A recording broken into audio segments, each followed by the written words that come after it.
গৃহরক্ষী সংস্থার হাইলাকান্দি জেলা কমিটির পক্ষ থেকে মুখ্যমন্ত্রীকে স্মারকপত্র প্রদান। শুক্রবার মুখ্যমন্ত্রীর হাইলাকান্দি সফরকালে আলগাপুরে সরাসরি মুখ্যমন্ত্রীর সঙ্গে সাক্ষাৎ করে মুখ্যমন্ত্রীর হাতে তাদের কয়েক দফা দাবি সম্বলিত একখানা স্মারকলিপি প্রদান করেন সারা আসাম প্রশিক্ষণপ্রাপ্ত গৃহরক্ষী সংস্থার কর্মকর্তারা। তাদের দাবিগুলোর মধ্যে রয়েছে ডেপুটেশনের নির্দেশিকা প্রদান, শূন্য পদে পর্যায়ক্রমে ডেপুটেশনের মতো সুবিধা থেকে বঞ্চিত না করা, শূন্য পদের সংখ্যা বাড়িয়ে ন্যূনতম জীবন জীবিকা নির্বাহী সুবিধা প্রদান ইত্যাদি। স্মারকপত্রে উল্লেখ রয়েছে সারা আসামে সর্বমোট 26,662 জন প্রশিক্ষণপ্রাপ্ত গৃহরক্ষী কর্মী রয়েছেন। এর মধ্যে দফায় দফায় 16,000 কর্মরত রয়েছেন, বাকি 10,662 জন কর্ম থেকে বঞ্চিত রয়েছেন। তাছাড়া হাইলাকান্দি জেলা সর্বমোট 700 জন প্রশিক্ষণপ্রাপ্ত গৃহরক্ষী কর্মী রয়েছেন। খালি পদ রয়েছে 154টি, তন্মধ্যে মাত্র 80 জন কর্মী কর্মরত আছেন। প্রতি 6 মাস পর পর তাদের 80 জন কর্মী কাজ করে আসছেন বলে সংবাদ মাধ্যমকে জানান সংস্থার সভাপতি গিয়াসউদ্দিন চৌধুরী। মুখ্যমন্ত্রী হিমন্ত বিশ্ব শর্মা তাদের স্মারকলিপি গ্রহণ করে আশ্বাস দেওয়ার মুখ্যমন্ত্রীর প্রতি গভীর সন্তোষ প্রকাশ করেন তারা। এতে উপস্থিত ছিলেন সারা আসাম প্রশিক্ষণপ্রাপ্ত গৃহরক্ষী সংস্থার হাইলাকান্দি জেলা সভাপতি গিয়াসউদ্দিন চৌধুরী, সাধারণ সম্পাদক মান্না জ্যোতি নাথ, সেলিম উদ্দিন লস্কর, আব্দুল মুহিজ লস্কর, সন্তোষ কুমার চৌধুরী, সাইদুজ্জামান বড়ভূইয়া ও হেলিম উদ্দিন বড়ভূইয়া সহ অন্যান্যরা। Bureau report, daily Barak.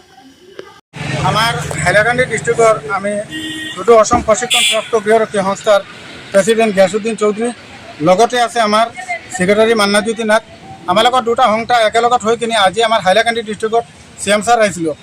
আমি আমাৰ লগত গোটেইখিনি ল'ৰা লগত লৈ কিনি আজি আমাৰ CM ছাৰক এটা মেমৰেণ্ডাম দিছোঁ। মেমৰেণ্ডামত উল্লেখ আছে যে গোটেই অসমৰ যিমান আমাৰ 26,662 জন ল'ৰা আছে, কৰ্মস্থলৰ তলত আছে 16,000। এনে ডিউটি নাপায় 10,662 জন ডিউটি নাপায়। গতিকে আমি CM ছাৰক অনুৰোধ কৰিছোঁ যে আমাৰ 10,662 জনৰ পোষ্ট ওলাই কিনি, যেহেতু আমাৰ CM ছাৰে প্ৰত্যেক ডিপাৰ্টমেণ্টত পোষ্ট ওলাইছে, আমাৰ পিছফালে যে হোমগাৰ্ড ডিপাৰ্টমেণ্টটো আছে, এই ডিপাৰ্টমেণ্টৰ পোষ্ট ওলাই কিনি যিমান সোনকালে পাৰে আমাৰ এই ডিপাৰ্টমেণ্টৰ উন্নতি কৰি কিনি আমাৰ মানুহ কামত লগাইছে।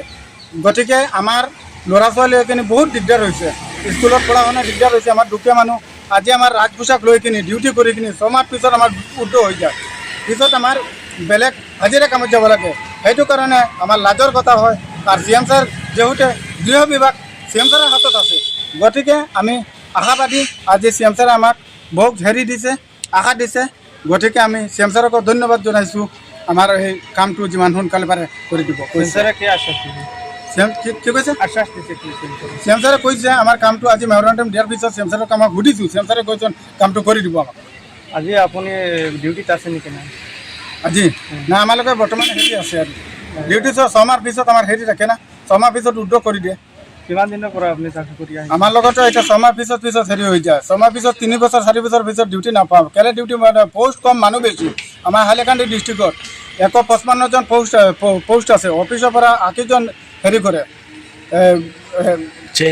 চেঞ্জ হয়, আৰু বাদ বাকী 700 মান ল'ৰা বহি আছে।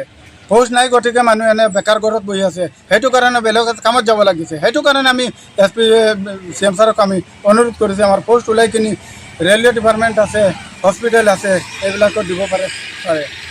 আপোনাৰ গোটেই কতজন আছে? গোটেই অসমৰ 26,662 জন আছে। 16,000 সদায় ডিউটি কৰি আছে, আৰু 10,662 জন এনে ঘৰত বহি আছে, ডিউটিৰ পৰা বঞ্চিত। অনলাইনত মেছেজ আহিব কৰি এনেকুৱা সদায় ঘূৰি থাকে, কিন্তু কেতিয়াও মেছেজ নাপায়। কাৰণ ডিউটি পোষ্ট কম আছে, গতিকে সেইটো ডিউটিটো নাপায়। 3 বছৰৰ মূৰে মূৰে ডিউটি টাইমটো হেৰি চাৰ্টিফিকেটৰ ভেলুৱেশ্যন গুচি যায়।